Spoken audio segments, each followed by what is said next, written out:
So, let's talk Halloween. Costumes, scares, and the one time a year that the newest generation of trick-or-treaters will go out of their way to develop a new case of type 2 diabetes. Can't really say the same for myself though. I'm no longer a fan of throwing away large amounts of time and money on expensive props that make up your costume that you're only going to be wearing for a couple hours. When I was a kid, I still cared about it because I cared about pointless things like candy. My parents were the ones who were throwing away large amounts of time and money on expensive props that are going to make up my costume that I'm only going to wear for a couple hours. Oh yes, I wore a costume or two. Plus, back then, Halloween used to be fun in parties, but not like today. No, if you step into the Halloween spirit store, you're immediately greeted by disfigured humanoid beings and zombie babies. It's all... I didn't have to worry about things like that when I was a little kid, though. I was more focused on Richard Nixon popping out of some random corner and trying to stab me with those tiny scissors on a Swiss Army knife. That's the stuff of nightmares. Most of this so-called holiday hype had reached its peak in high school, when it was in the middle of its metamorphosis from kid fun to adult terror. This stage is the joke stage. The joke stage of Halloween was usually one of three things. People who dressed up to try and make you laugh, people who just threw elements of a costume together and didn't really know what they were in the first place, or people who tried to be scary but failed miserably. This did not just stay with the costumes themselves. This also stemmed off into the telling of scary stories, but then people forget how they go. And as she tried to run away from the monster to get to the upstairs, she accidentally tripped over, her miniature dog or something. Jack, why are we in the bathroom? This was also apparent in high school movies for me. In my high school life, a new movie had hit the screens that people immediately went to go pay for and see. The Blair Witch Project.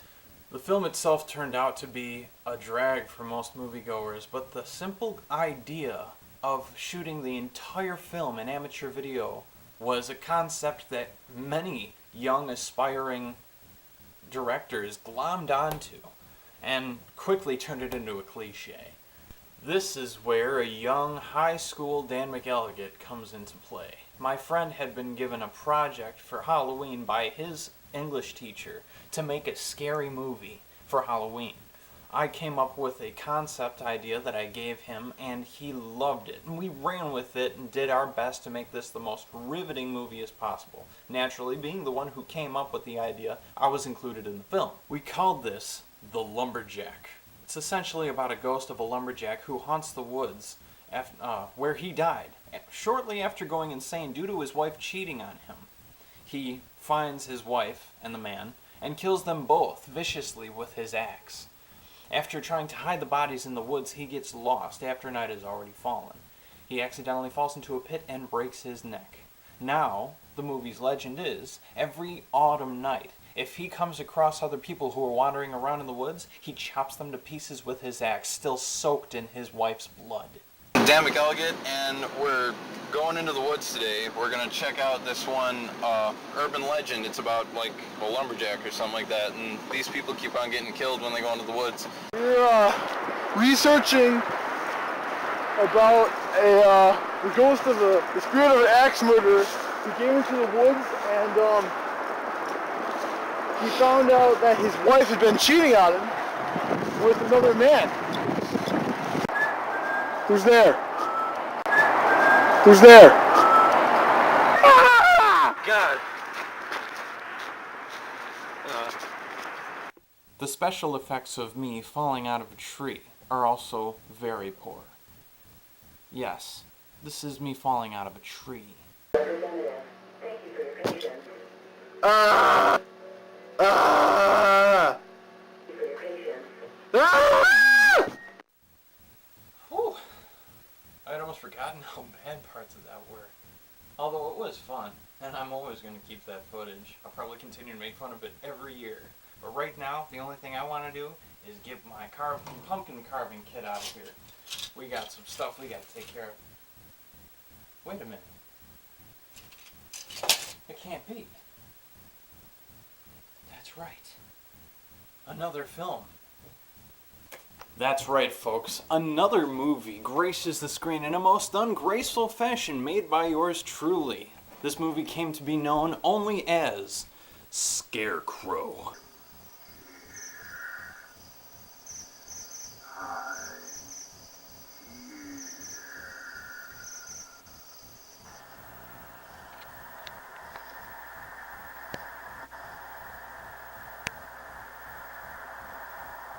There's so much pee in my pants right now. I'd swear I was wearing a water balloon.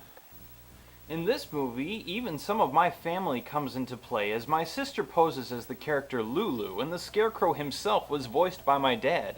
A reasonable vocal choice, as scarecrows tend to be unimposing when it sounds like they're going through puberty.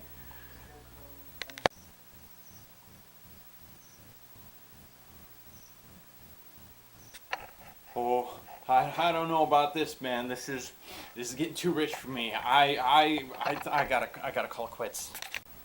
This is one of the scenes that makes me laugh the most. Here we see a prepubescent Dan who is still in the club of, hey, Slim Shady's haircut's really cool, I gotta hop on that bandwagon, and proceeds to walk to his job. I repeat, walk to his job. The Dollar Tree. That's right, folks, only the swankiest and high-toned people get to work at this place. Of the things that this movie suffers from in suckiness, there were actually a couple cool things that I had accidentally done. For instance, half of the movie, or more of it, is actually filmed in night vision, which was an accident in the first place, but upon actual production of this movie, for the one cassette that it's on, it actually turned out to be a really cool effect. The other accidental trivia piece is that during one scene where I'm having a nightmare about the Scarecrow, you can see in the corner that there's the original Scarecrow mask from the previously edited version. I'm not going to show you that film though because you can't make it out.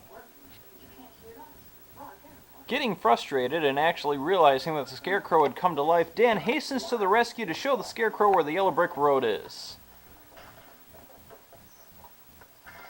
And break something glass outside. After being the boldest person on planet Earth, he faces his fears and is rewarded with death. Oh my God! Well, at the end of the day, it's really good to know that it's just a movie. I mean, your worst nightmares can't just come out of Hollywood and scare you in the middle of the night. It's a good thing that there are a lot of things that just aren't real. You and I both know I'm no criminal. Save me, Jack! Drinks all around! Oh, my one weakness. Good job, Jack. I'm glad I don't have to go through that again. Hey, folks. Hope you guys have a safe Halloween this year. Just don't accept apples or anything like that. Somebody may have just put a razor in there. You know, you just gotta be extra careful this Halloween season. And until next time, I'm Cosmo Manta 29. And I still don't have an outro for my videos. I'm gonna have to work on that. Put something in the comments below. Thanks.